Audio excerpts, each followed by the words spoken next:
हम लोगों ने बात जो पिछली क्लास में की वो धारा 69 इस पर बात की। और धारा 69 क्या दे रही थी? न्यायालय के हस्तक्षेप के बिना, न्यायालय का कोई हस्तक्षेप नहीं और फिर भी विक्रय करने का अधिकार किसको? बंधकदार को।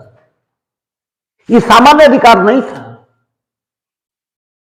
क्योंकि सामान्यता जो बंधकदार विक्रय कराएगा वो न्यायालय के हस्तक्षेप इसी से कराएगा।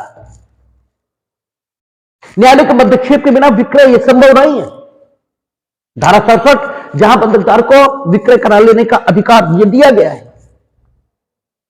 वहां विक्रय करा लेने के अधिकार से जो मतलब है वो मतलब यही है कि न्यायालय के हस्तक्षेप के बिना विक्रय नहीं होगा, क्योंकि कानून, शांति और व्यवस्था इसकी स्थापना के लिए ये निर्मित होता है।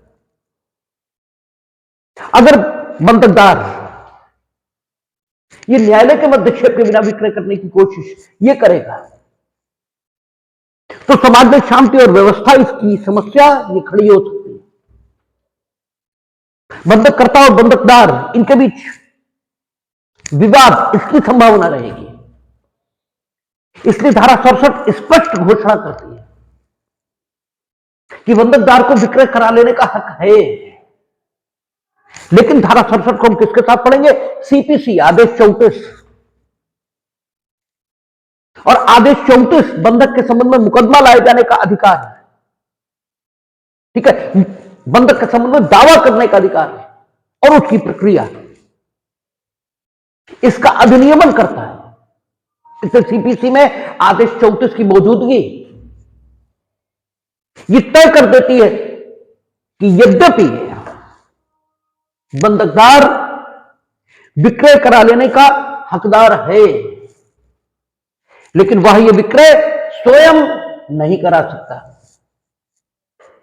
लेकिन धारा 69 इसके माध्यम से कुछ बंधकों की दशा में 3 स्थितियों का उल्लेख धारा 69 में किया गया था।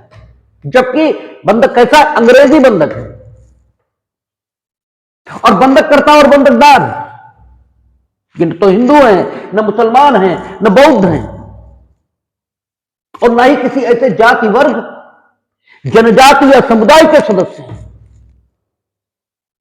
जिसे राज्य सरकार ने, संप्रक्त राज्य सरकार ने शासकीय राजपत्र में, ठीक है, इस प्रकार के वर्ग, इस प्रकार की जनजाति, इस प्रकार का समुदाय होने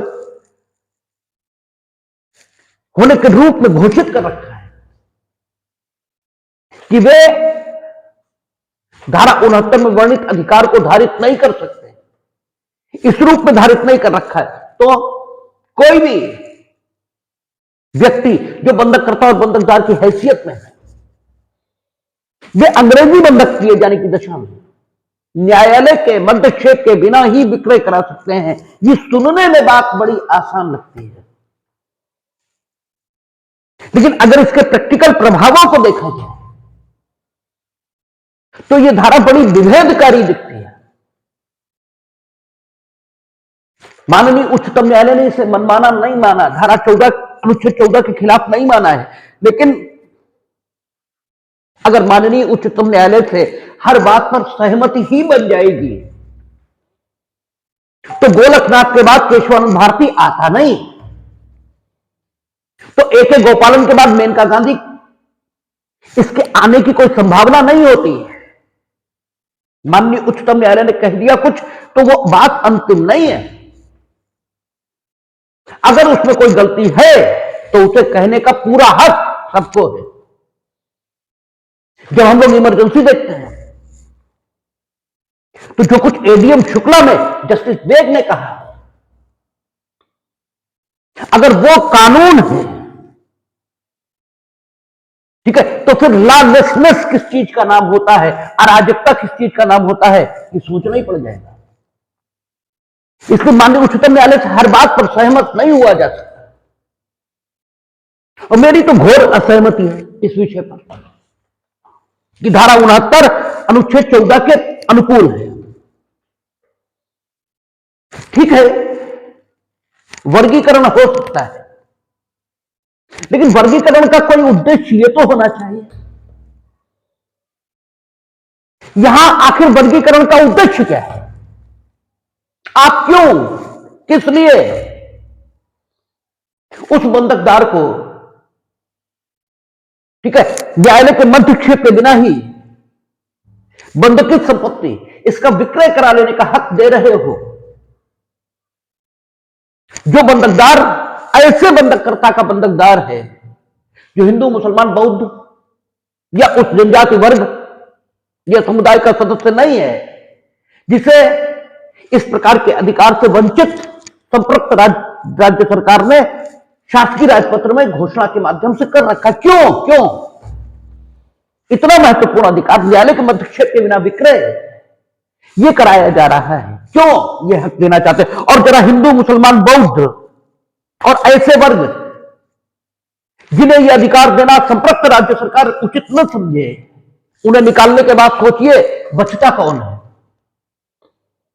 बचते हैं अंग्रेज, क्योंकि 1882 में बनना, 1 जुलाई 1882। तो इसका मतलब अपने पक्ष में लोगों का शोषण और उत्पीड़न करने के लिए आपने इस अधिकार को सुरक्षित कर लिया कि आप जब चाहे न्यायालय के मध्यक्षेप के बिना भी बंध की संपत्ति का विक्रय ये कर सकते हैं। और विक्रय इसके करने के भी बहुत सारे तरीके हो सकते हैं। नीलाम के द्वारा विक्रय और व्यक्तिगत संविदा पक्षकारों के मध्य करके इसके माध्यम से विक्रय के भी तरीके, ठीक है। और इस धारा में बंधकदार को ऐसा महत्वपूर्ण अधिकार कि वह न्यायालय के मध्यक्षेप के बिना विक्रय करा सकता है, यह तो दिया गया। और विक्रय की प्रक्रिया भी नहीं बताई गई, यह भी नहीं कहा कि बंधकदार अगर धारा 69 द्वारा प्रदत्त अधिकार का उपयोग यह करेगा, अर्थात वह न्यायालय के मध्यक्षेप के बिना विक्रय कराएगा, तो वह विक्रय इस ढंग से कराएगा कि बंधक धन का न्यूनतम मूल्य, ठीक है, यह निर्धारित करने और कराने के उपरांत बोली लगाकर विक्रय करेगा। ऐसी सावधानी भी धारा 69 में नहीं है। सिर्फ इतना ही कहा कि न्यायालय के मध्यक्षेप के बिना विक्रय करा सकते हैं अगर बंधककर्ता और बंधकदार दोनों उन वर्गों के सदस्य नहीं, या फिर, ठीक है, बंधकदार कौन है?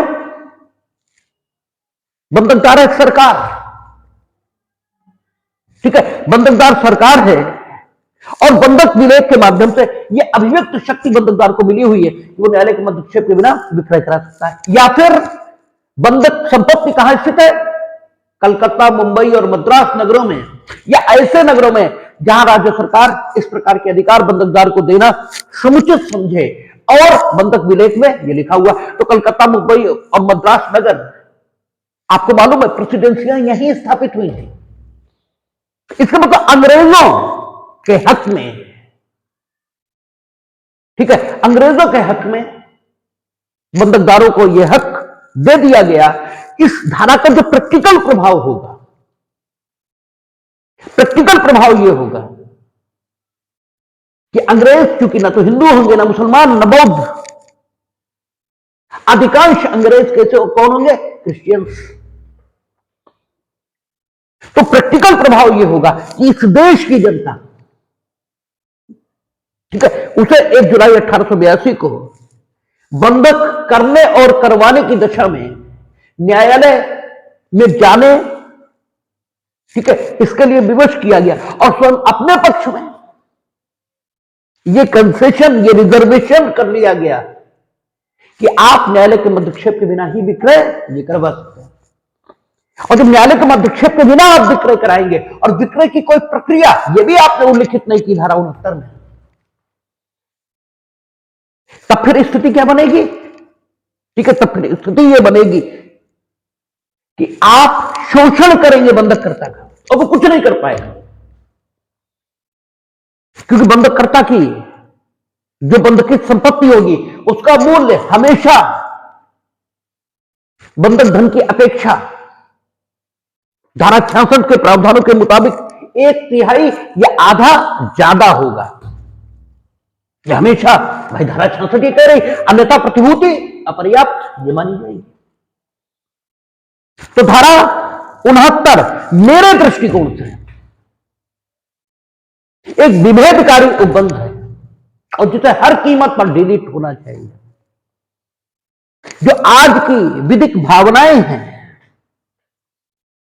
उसके अनुकूल धारा 69 बिल्कुल नहीं बैठती। और मनमानापन किस स्तर का, जब आप धारा 69 पढ़ते हैं तो वहां विक्रय की कोई प्रक्रिया यह भी नहीं थी, चाहे जैसे विक्रय करो। हालांकि न्यायालय ने स्वतंत्रता के बाद इस क्षेत्र में हस्तक्षेप किया और यह कहा कि धारा 69 विक्रय का अधिकार देती है। और विक्रय का मतलब यह हुआ कि सम्यक विक्रय, जिसमें बंधकित संपत्ति का समुचित मूल्य यह मिला हो, उसे ही विक्रय कहा जा सकता है। अगर बंधकित संपत्ति 100 रुपए की थी और तुमने विक्रय के नाम पर उसे 10 रुपए में बेच दिया, ये खरीदवा लिया, तो इसे विक्रयनुमा ठगी कहा जाएगा, इसे विक्रय नहीं कहा जा सकता। और उन्होंने उन विक्रयों को अपास्त किया है। लेकिन धारा स्वयं, कानून स्वयं में ऐसा होना चाहिए कि उसके दुरुपयोग की संभावना न्यूनतम हो। और धारा 69 इस ढंग के कानून का अधिनियमन करती है जिसके दुरुपयोग की संभावना अधिकतम है। इसलिए धारा 69 एक गुड लॉ इसका प्रतिपादन करती है, बिल्कुल नहीं कहा जा सकता। हम लोगों ने यह भी देखा था कि धारा 69 में यह भी लिखा है कि अगर विक्रय किया गया, ठीक है, तो विक्रय भले ही बिल्कुल गलत कर दिया गया, विक्रय एकदम गलत हुआ है, क्योंकि विक्रय करने की जो प्रक्रिया धारा 69 में बताई है वो प्रक्रिया क्या है कि विक्रय से पूर्व बंधकदार का यह कर्तव्य होगा कि वह बंधककर्ता को बंधक धन की अदायगी के लिए नोटिस ये दे, और नोटिस देने के बाद 3 मास तक अगर बंधक धन असंतुष्ट रहता है तो ही उसे विक्रय करने की शक्ति ये प्राप्त होगी। और अगर ब्याज का मसला है, क्योंकि ब्याज भी बंधक धन में शामिल माना जाता है, तो कम से कम 500 रुपए ब्याज ये बचा हुआ होना चाहिए। और मांग के पश्चात जो असंतुष्ट रहे 3 महीने तक, तब विक्रय करने की शक्ति अनुमन्य होगी। 500 रुपए आज सोचने में लगता है रकम बहुत कम है, लेकिन 1 जुलाई 1882 सोचिए कि इतना बंधक धन दे पाने में कौन बंधकदार सक्षम होगा जिसका ब्याज 500 रुपए बन जाए। जिस जमाने में प्रेमचंद गोदान के उपन्यास में प्रेमचंद के नायक 2-2 रुपए महाजनों से उधार लेते दिखाई दें, अब वो भी 1882 के बहुत बाद की बात है। तो 1882 में 500 रुपया जिस बंधक धन का ब्याज बन जाए, ऐसा बंधक धन देने में सक्षम कौन होगा? सिर्फ ईस्ट इंडिया कंपनी के अधिकारी, सिर्फ उनके कुछ चमचे और गुलाम, इसके अलावा कोई नहीं हो सकता। इसलिए अपने पक्ष में शासक वर्ग के द्वारा अपने पक्ष में इस प्रकार का भेदभावकारी कानून यह निर्मित हुआ है। और क्या कहता है धारा 69? धारा 69 कहता है कि जो प्रक्रिया विक्रय की बताई गई उसका पालन कतई न हुआ हो, फिर भी विक्रय में जिसने संपत्ति खरीदी है उसके हकों पर कोई विपरीत प्रभाव नहीं होगा। यानी संपत्ति उसी को मिलेगी, भले ही विक्रय के जो तरीके यहां बताए गए, विक्रय की जो प्रक्रिया बताई गई, नोटिस देंगे, आप ऐसा करेंगे वैसा करेंगे, वो कुछ नहीं किया आपने। 3 मास तक का संपत्ति भी नहीं रहा बंधक धन, फिर भी विक्रय कर दिया, तो भी विक्रय अपने में एकदम ठीक है। जो क्रेता है विक्रीत संपत्ति का, विक्रीत संपत्ति यहां कौन सी होगी? बंधक संपत्ति। उस क्रेता के अधिकारों पर कोई विपरीत प्रभाव ये नहीं होगा, संपत्ति उसी को मिलेगी। हां, ये जरूर है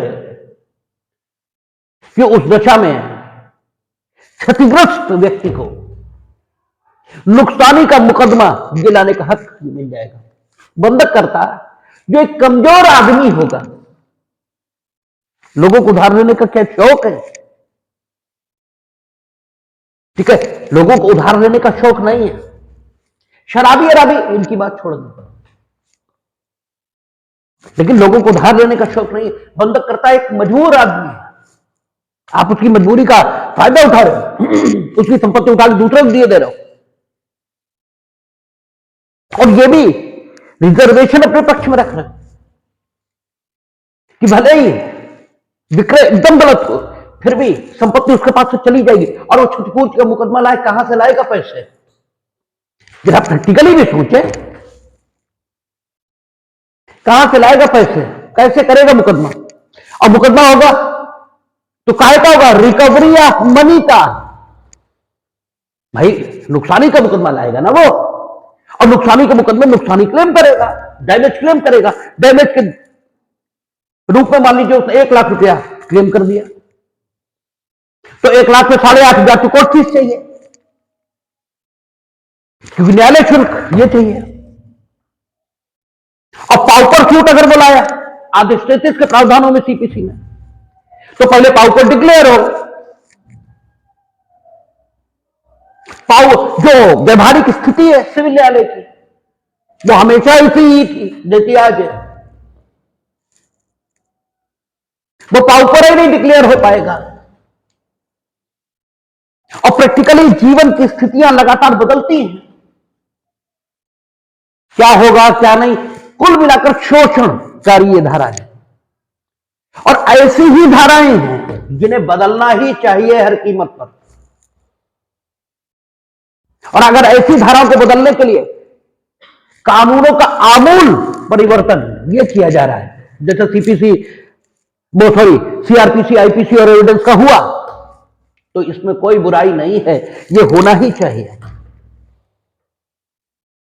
तो धारा 69 एक भेदभावकारी उपबंध ये निर्मित करके कतिपय बंधकदारों को, कतिपय यानी कुछ बंधकदारों को न्यायालय के मध्यक्षेप के बिना, न्यायालय के हस्तक्षेप के बिना विक्रय करा लेने का अधिकार ये देती है। और वो अधिकार जिन 3 लोगों को मिल रहा है, ये 3 कौन कौन से हैं कि जबकि बंधककर्ता और बंधकदार ना तो हिंदू है, ना मुसलमान है, ना बौद्ध है, ना ऐसे जनजाति वर्ग या समुदाय के सदस्य हैं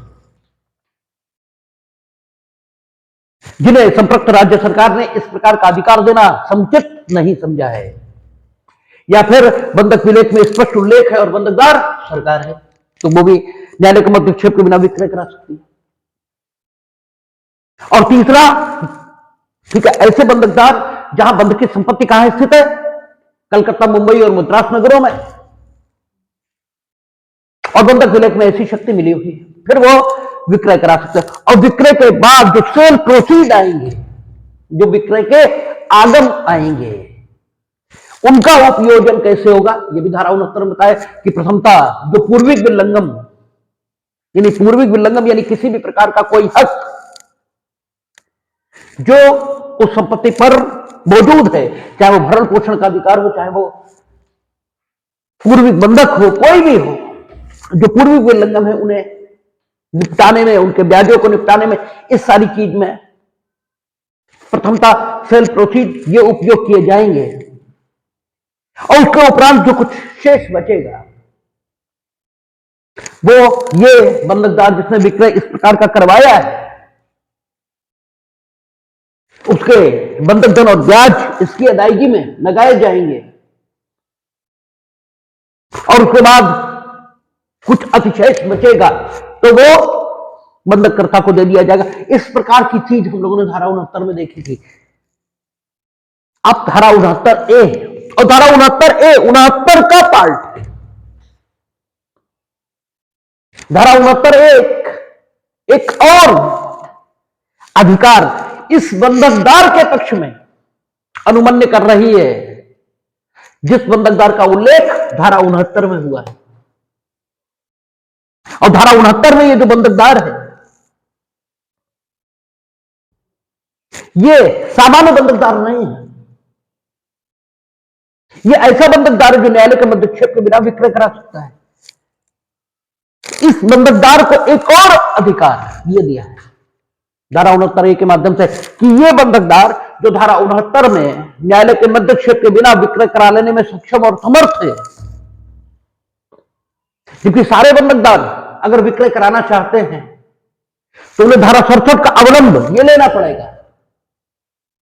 और न्यायालय के समक्ष मुकदमा प्रस्तुत करके विक्रय की डिग्री ये प्राप्त करनी पड़ेगी और उसके लिए उन्हें जिस प्रक्रिया को फॉलो करना पड़ेगा वो कहा भी सीपीसी में आदेश 34।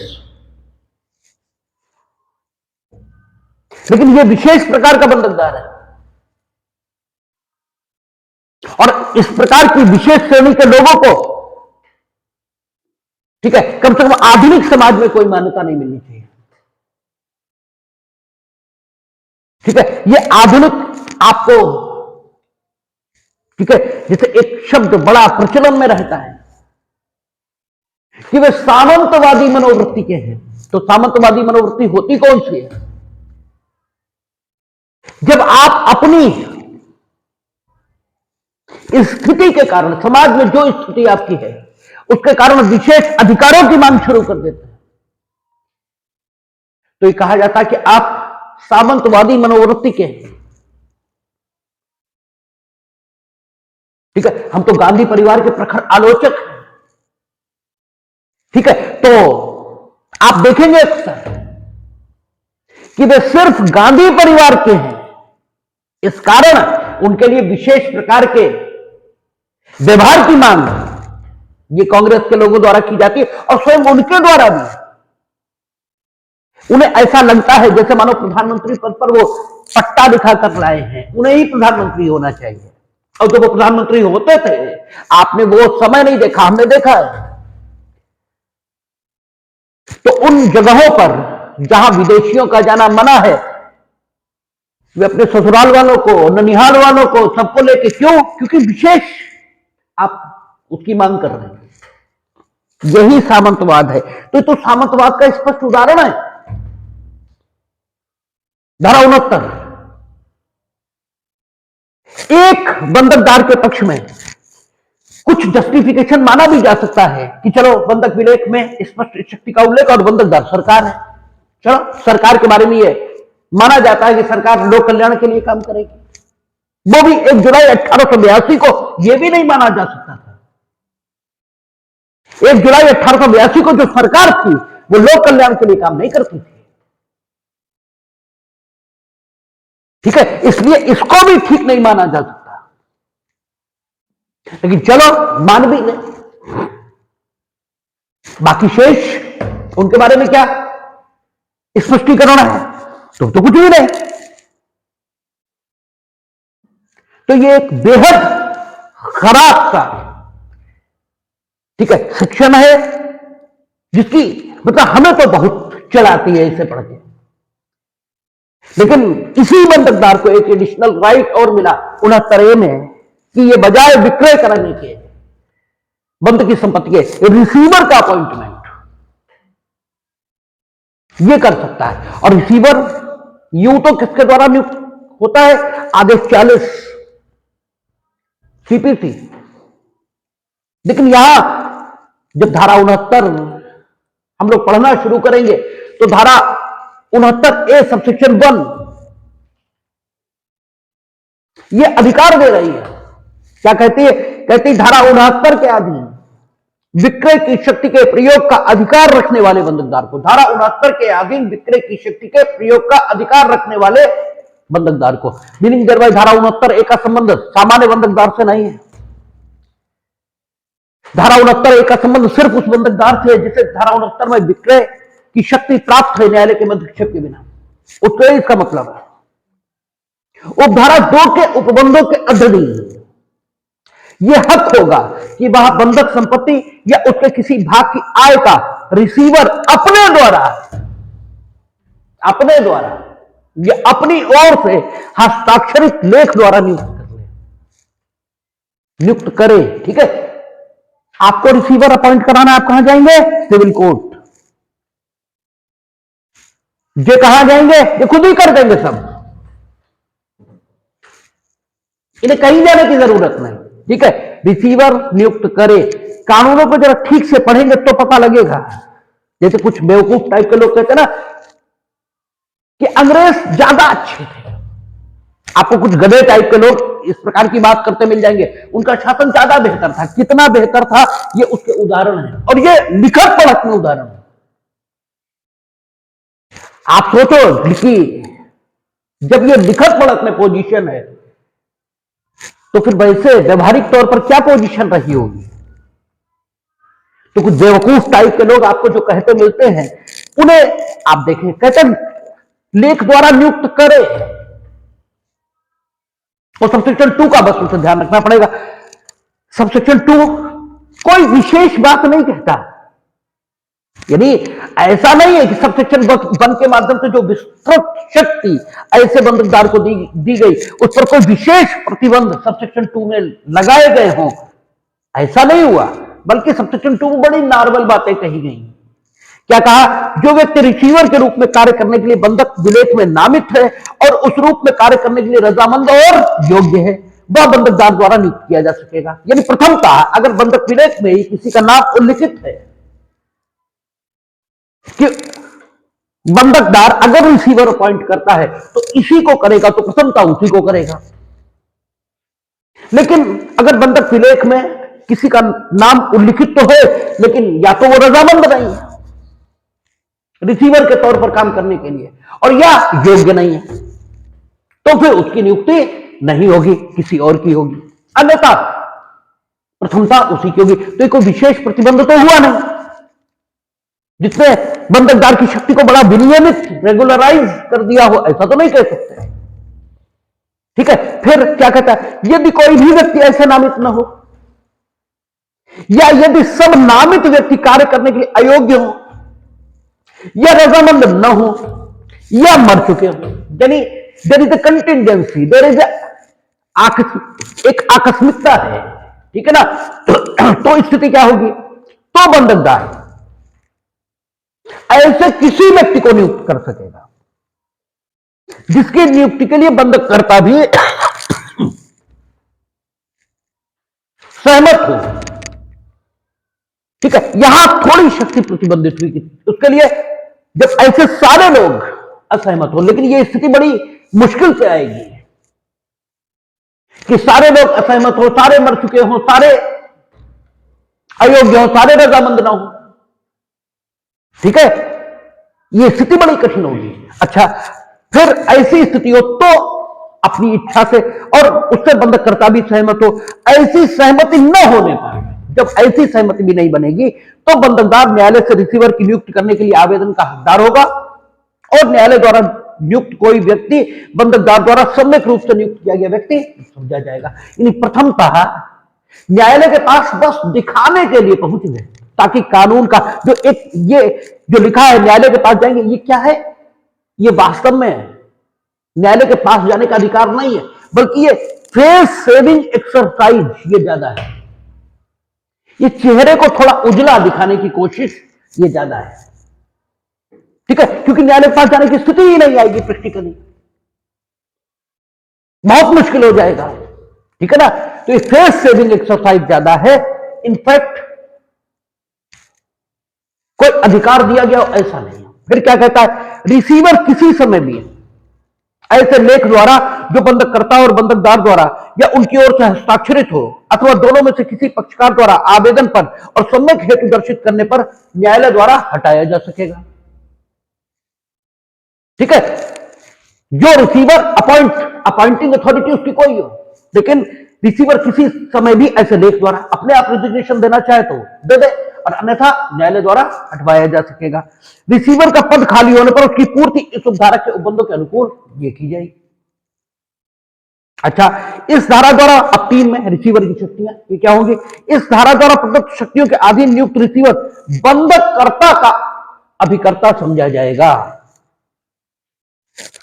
He will be the agent of किसका, ठीक है, मोर्टगेजी, वो बंधककर्ता का अभिकर्ता। चलो ये तो ठीक भी है, क्योंकि वो उसकी आय लेगा और उसकी रसीदें वगैरह बंधकदार को देगा। तो जब वो रसीदें वगैरह बंधकदार को देगा तो ये माना जाएगा कि बंधककर्ता ने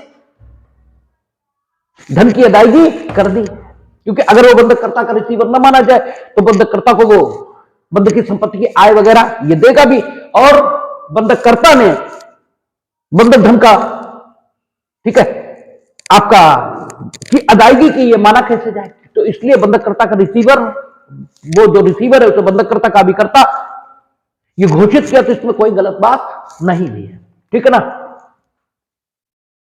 तो रिसीवर के कार्यों या व्यतिक्रमों के लिए हमने आपको व्यतिक्रम इसका अर्थ बताया था कि व्यतिक्रम का मतलब क्या होता, जिस ढंग से आपसे काम करना अपेक्षित है, ठीक है, according to which style you must perform a act, ठीक है, उस ढंग से जब आप काम नहीं करते तो यह कहा जाता है आपने कार्य में व्यतिक्रम ये किया है,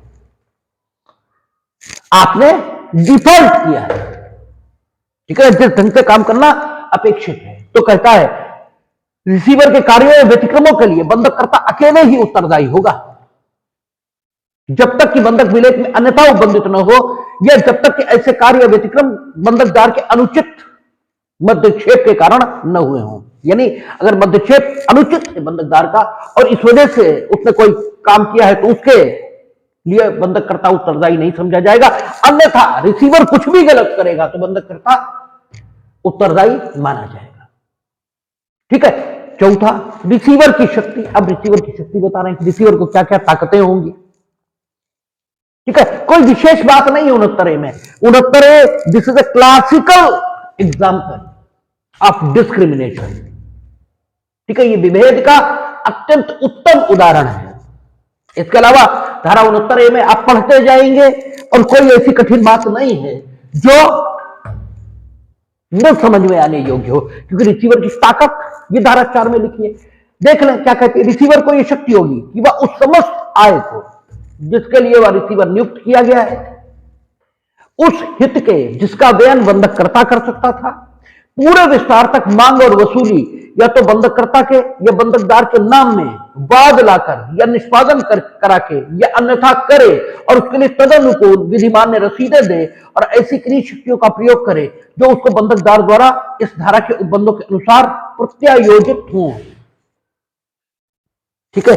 वो क्या करे कि अगर कोई संपत्ति बंधककर्ता की ओर से कहीं से वसूली जानी है तो सबकी वसूली कर ले। उस वसूली को करने के लिए अगर उसे कोई मुकदमा लाना पड़े तो मुकदमा ले आए, मुकदमा लाएगा तो डिग्री मिलेगी, उसका निष्पादन कराना होगा, वो करा ले। अगर मुकदमा लाने की जरूरत ना हो लेकिन बंधककर्ता की कोई संपत्ति किसी से प्राप्त करनी हो तो जिससे वो प्राप्त करेगा उसे रसीद देनी पड़ेगी, तो रसीदें दे दे, ठीक है। रसीदें देगा तो ये माना जाएगा कि बंधककर्ता ने रसीदें दी, ठीक है, क्योंकि वो बंधककर्ता का अभिकर्ता है, तो कोई विशेष बात है नहीं, ठीक है ना। वो काम करेगा उसकी ओर से, कोई दिक्कत नहीं, ठीक है। 5, रिसीवर को धन देने वाले व्यक्ति को जांच करने की आवश्यकता नहीं है कि रिसीवर की नियुक्ति विधिमान्य थी या नहीं। रिसीवर अपॉइंटेड है, भले ही गलत अपॉइंटेड है तो चलो ये तो ठीक भी है, क्योंकि देनदार उसे पैसा दे रहा तो भाई देनदार के पैसे की सुरक्षा ये तो होनी ही चाहिए, ठीक है। तो ये उसकी नियुक्ति में भले ही कोई कमी हो लेकिन देनदार अपने दायित्व से उन्मोचित माना जाएगा अगर उसने रिसीवर को चीजें दे दी, ठीक है।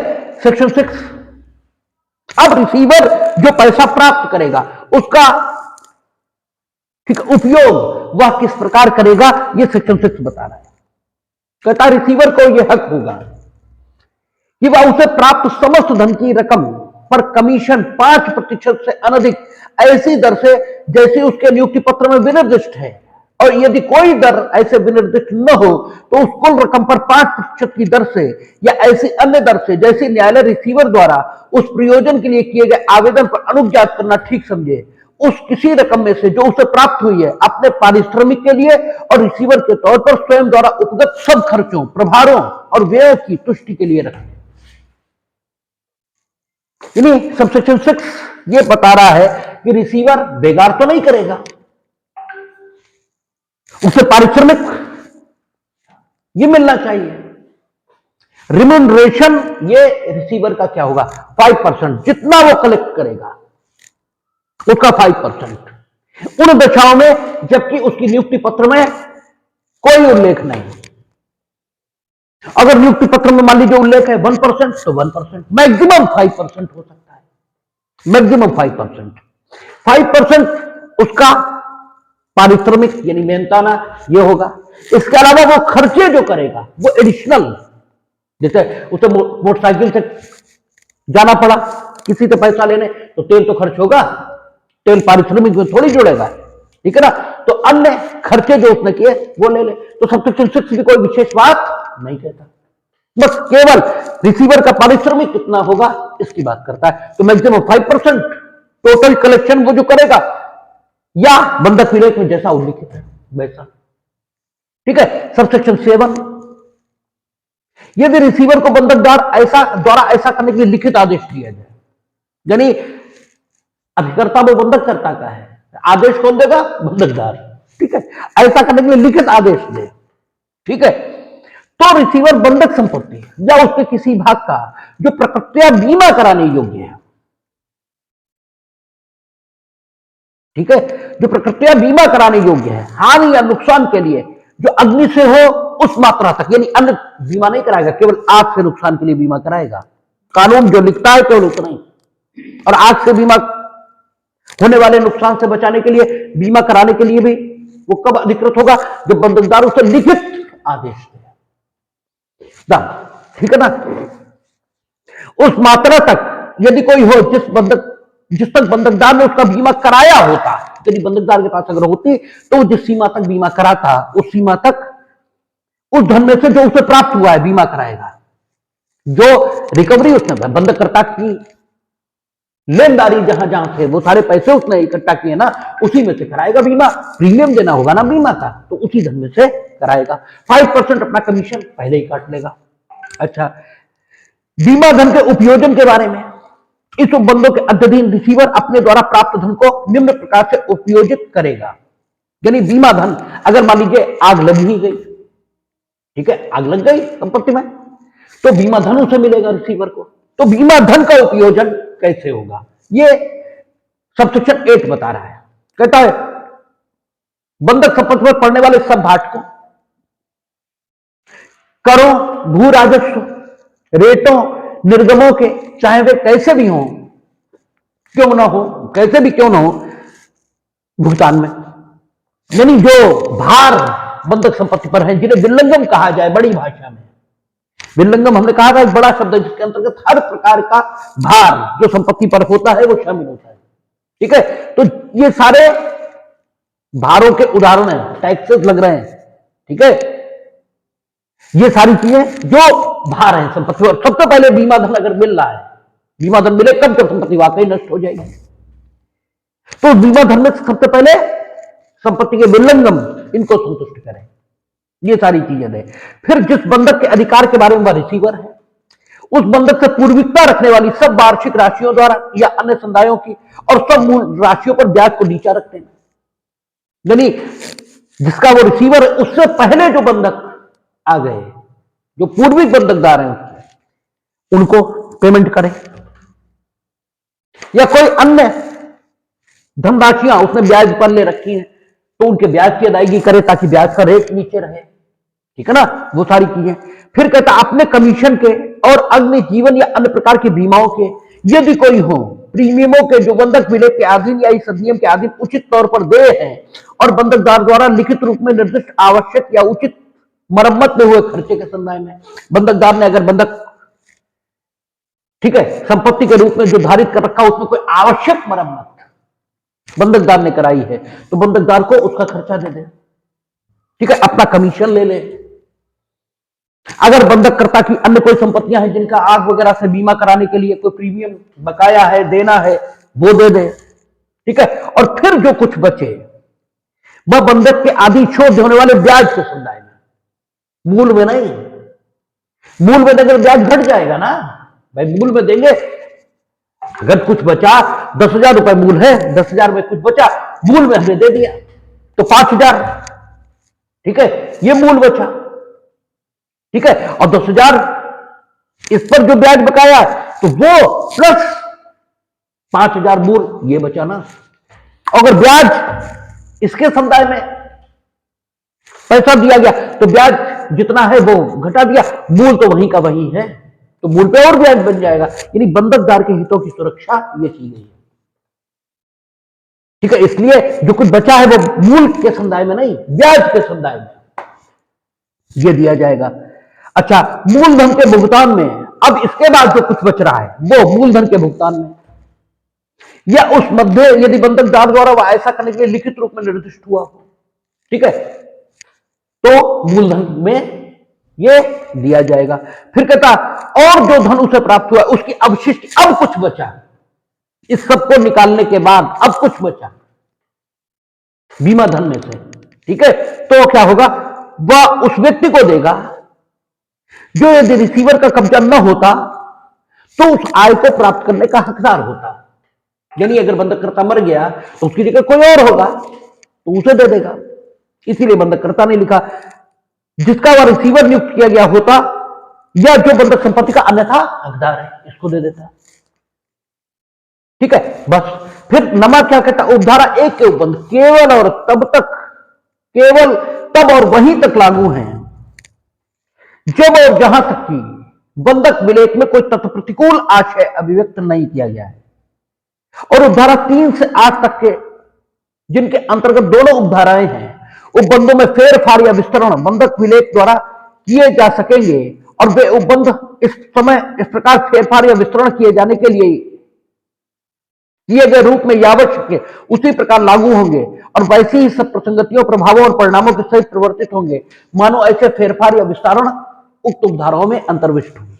यानी क्या निकल कर आ रहा है, करा उपधारा 1 के उपबंध केवल तब और वहां तक लागू होंगे जब और जहां तक की बंधक विलेख में कोई प्रतिकूल आशय अभिव्यक्त नहीं किया गया। उपधारा 1 में क्या लिखा है कि बंधकदार वो बंधकदार जो धारा 69 के अधीन न्यायालय के मध्यक्षेप के बिना विक्रय कराने में सशक्त है, वो रिसीवर की नियुक्ति भी कर सकेगा, ये लिखा है। ठीक है, तथा प्रतिकूल आशय कोई अभिव्यक्त किया गया है, यह लिखा है कि रिसीवर नियुक्त नहीं होगा तो नहीं होगा, यह लिखा है कि बंधकदार नहीं नियुक्त करेगा, न्यायालय ही नियुक्त करेगा तो न्यायालय ही नियुक्त करेगा। कोई तत्व प्रतिकूल आशय अगर अभिव्यक्त नहीं है तो उपधारा 1 लागू होगा। ठीक है, अगर बंधक विलेख में कोई तत्प्रतिकूल आशय अभिव्यक्त किया गया है तो कोई बात ही नहीं। अच्छा, तत्प्रतिकूल आशय अभिव्यक्त किया गया है तो धारा 2 उस पर वो आशय प्रिवेल करना शुरू कर देगा कि धारा 2 के उपबंधों के अधीन रिसीवर की नियुक्ति होनी है। और अगर तत्प्रतिकूल आशय उपधारा 1 में ही आ गया तो उपधारा 2 की बात करना कोई जरूरी बचा ही नहीं, क्योंकि वो तो जब उपधारा 1 में कोई बदलाव ना हो तब उपधारा 2 है। ठीक है ना। और 3 से 8 तक की बात जहां तक है, इसके संबंध में बंधककर्ता और बंधकदार परस्पर संविदा के माध्यम से बदलाव भी ला सकते हैं। धारा 3 से 8 तक जो बातें उल्लिखित हैं उनके संबंध में बंधककर्ता और बंधकदार परस्पर संविदा के माध्यम से अगर कुछ अन्यथा उल्लिखित कर देते हैं तो माना यह जाएगा कि उन्होंने जो संविदा के माध्यम से उल्लिखित किया वही 3 से 8 तक लिखा हुआ है। यह नहीं माना जाएगा कि मूल रूप से 3 से 8 में जो लिखा है वो लागू हो, ऐसा नहीं होगा। ठीक है ना। उनमें विस्तार भी कर सकते हैं, उनमें कमी भी कर सकते हैं, टोटली बदल दे सकते हैं। ठीक है ना। अच्छा, और धारा 10 क्या कहता है, बंधक संपत्ति के प्रबंध या प्रशासन विषय किसी वर्तमान प्रश्न पर जो ऐसे कठिनाइयों या महत्वपूर्ण प्रश्नों से भिन्न हो जिनके बारे में न्यायालय की राय हो कि वे संक्षिप्त निपटारे के लिए उचित नहीं है, न्यायालय की राय, सलाह या निर्देश के लिए न्यायालय से आवेदन वाद संस्थित किए बिना किया जा सकेगा। आवेदन में हितबद्ध व्यक्तियों में से उन पर जिन्हें न्यायालय इस संबंध में ठीक समझे आवेदन की प्रति तामील कराई जाएगी और वे उसकी सुनवाई में हाजिर हो सकेंगे। इस उपधारा के अधीन किए गए हर आवेदन के खर्चों का निर्णय न्यायालय के विवेकाधीन होंगे।